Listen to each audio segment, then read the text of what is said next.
Ladies and gentlemen, welcome to part 43 of Phoenix Wright Ace Attorney.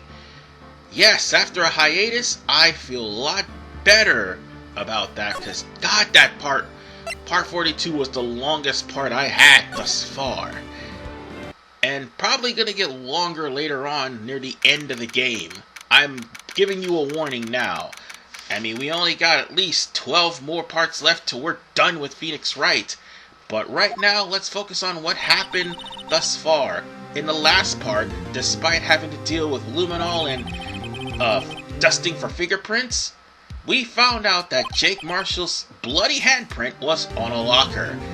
So there's a lot of explaining to do, especially seeing as how there's also a bloody handprint on Gumshoe's locker as well, although that handprint had a glove on it. So, with that said, there's a lot of things to actually be discovered. Another just so happens to be what exactly happened in that locker room between Goodman and Meekins. And that is going to be the mystery we're going to find out. Because as much as it's convincing, there's no way that an incompetent... Well, let me rephrase that. There's no way that someone as straight-laced and pretty much a yes-man like Meekins could actually kill anybody. I almost called him incompetent, but you'll see that's not the case. Oh, somewhat not the case. On that note, Lana is just as much in the dark as everybody else. But she is going to end up going up the river along with Meekins if we can't prove that this murder is not necessarily a murder, and there's some contradictions. But we have Jake Marshall's handprint. That will come into handy, just not in this trial. No, it'll probably be the second part of this trial, which will be next week. On that note, ladies and gentlemen, it's time for us to get started with this case, because let's face it, this case is pretty long, and the sooner we're done with it, the better. I'm not trying to be negative on that regard, but still, let's just be honest. There's just some parts that takes way too long, and some parts that are way too short. And the judge is even more baffled than anybody else about how Goodman got killed in two places at once. So, we're gonna have to find out what's going on with the evidence that is in our possession. So on that note, once we get Meekins in, we could probably have to investigate him, or at least cross-examine him once we actually get whatever his testimony is. And by the way, if your ears are very sensitive to bullhorns, I apologize. He carries one everywhere he goes, even in the courtroom. Word of warning to those with very sensitive ears. You'll be hearing the bullhorn go off in certain parts of his dialogue. Now then, speaking of the devil, there he is. And he also gets way too over-enthusiastic, too, over the fact that he just been accused of being a murderer. And, he's practically, how should I put this? He's just like overreacting, and, the judge already had enough of it. Meanwhile, he's practically straight-laced and will only follow orders when told to. So, let's find out what's going on with him.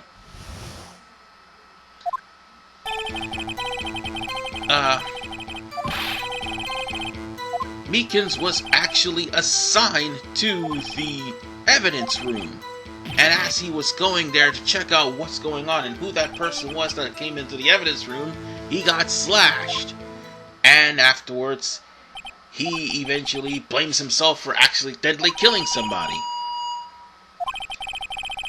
And by the way, do unto others as they do unto you is a quote from the Bible.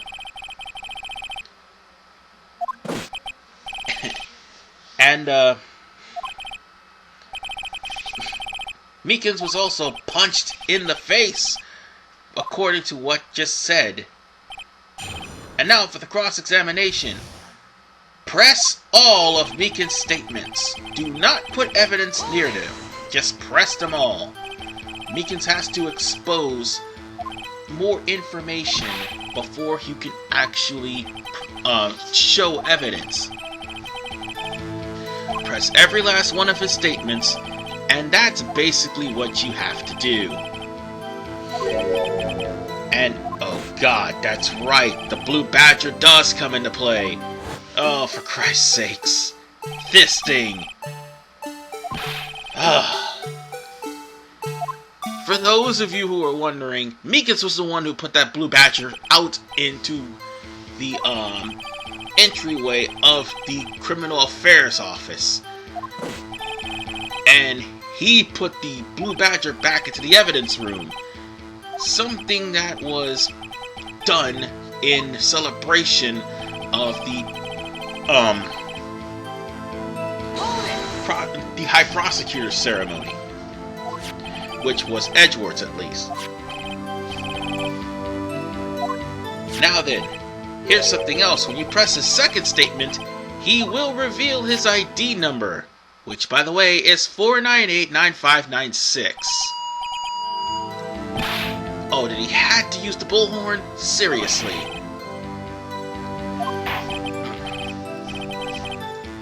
And it turns out he's been in the evidence room twice.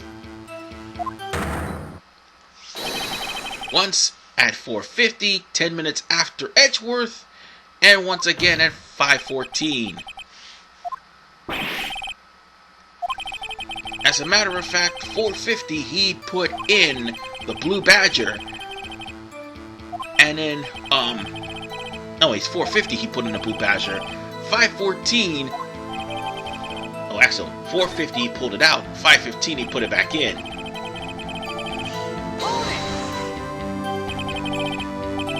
Now then, pay attention to Meekins' testimony, because in the second trial it will come up later. Or at least trial ladder, at least. Because he practically was attacked as soon as he tried to get the person to show him his ID. This will come into play again in the latter half of this trial. And we're trying to find out, what exactly did you do? Because he thought he... Wait, Kung Fu films?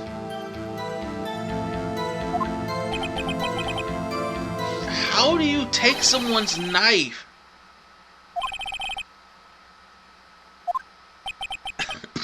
Oh my god, I'm sorry. The man tried to take his hand. Seriously, the man tried to take the knife and he got punched right in the face. But again, like I said, you have to press all of his statements. And after he got punched in the face the first time, I think he got punched in the face again to be woken out of consciousness. Seriously.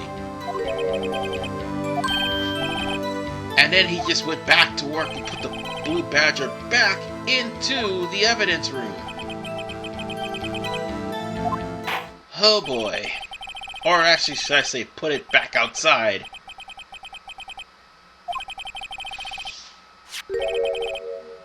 And the one thing nobody actually mentions is how exactly did Bruce Goodman die in the evidence room when not one mention of how Bruce Goodman was killed was actually shown in Meekin's testimony. And that's where the videotape comes in. Ironically enough, we weren't able to get the videotape, but it will be showed to us even though we didn't pick it up. As a matter of fact, it'll end up being put in the court testimony. I don't think you can take the videotape back in the investigation, because I don't think Jake Marshall will let you, but we're going to be using that videotape throughout the entirety of Trial 1 and the latter trial. So, on that note, be prepared, ladies and gentlemen, because you're going to be here for a while. For everyone that's on the Wii U, when you're trying to use this, you're going to have to use the directional pads to move forward and back and actually use some of the face buttons to pause. We're practically going to be watching this video quite a bit, so don't be surprised. Oh, and if there's any noise in the background, yeah, my sister's still at work. And, yeah, because of that thing. But, if you probably haven't noticed by now, someone just waltzed right on through and opened someone's locker, and something fell out of it. Well, Meekins came to confront the guy about it, which is totally different from Meekins standing at attention. And, oh! It's a Royal Rumble. I don't see a Kung Fu maneuver anywhere, but I do see Meekins actually getting assaulted to the point where Meekins has been easily defeated.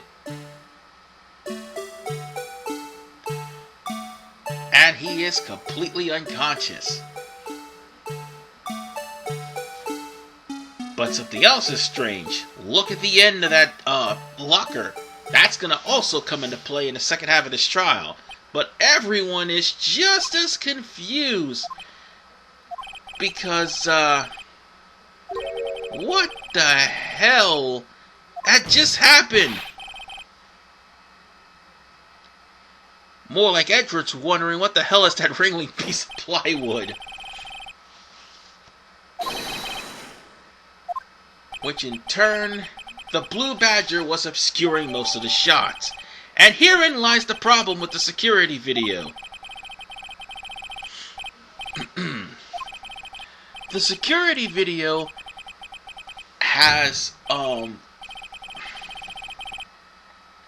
the Blue Badger obscuring most of the shots. So you're going to have to wait until the Blue Badger happens to move its appendages to make it clear. Because this will more than likely screw you over.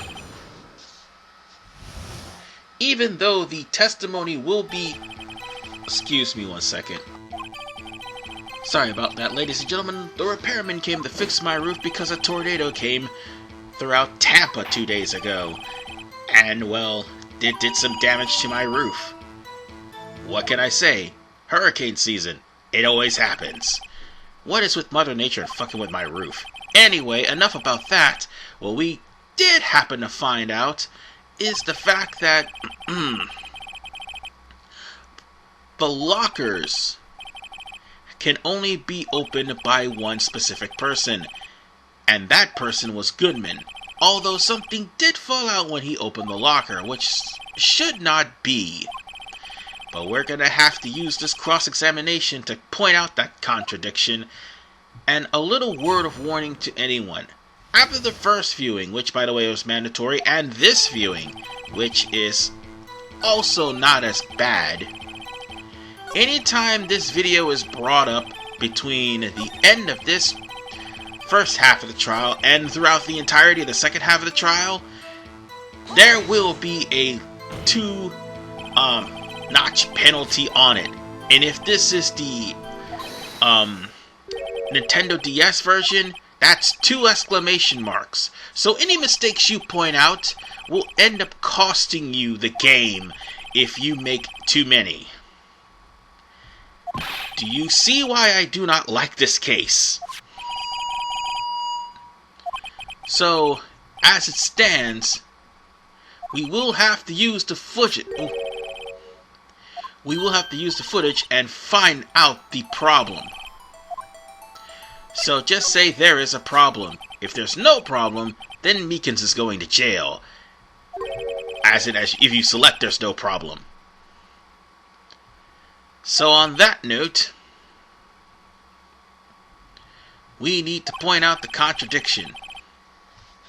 And you're about to see some robbery in just a few seconds. And there's a reason why it's called robbery, because of the fact of what I do. So, here's the thing. We need to show this contradiction, and we gotta wait for the part where the judge tells us to show the contradiction. And here's Edgeworth's proposal.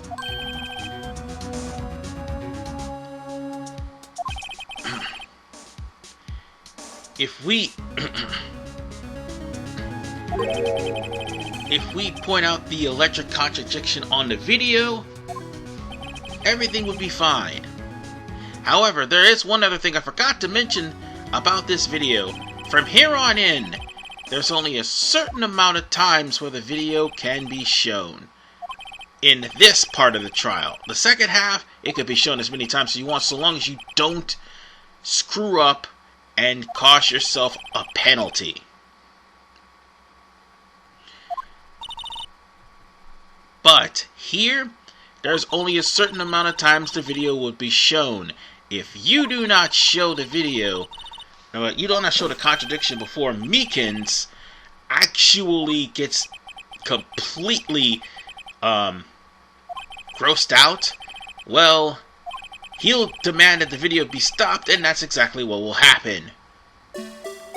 So, for this one, unlike the Wii U version of this game, or the 3DS version, you're going to have to use the A, X, and Y button to present.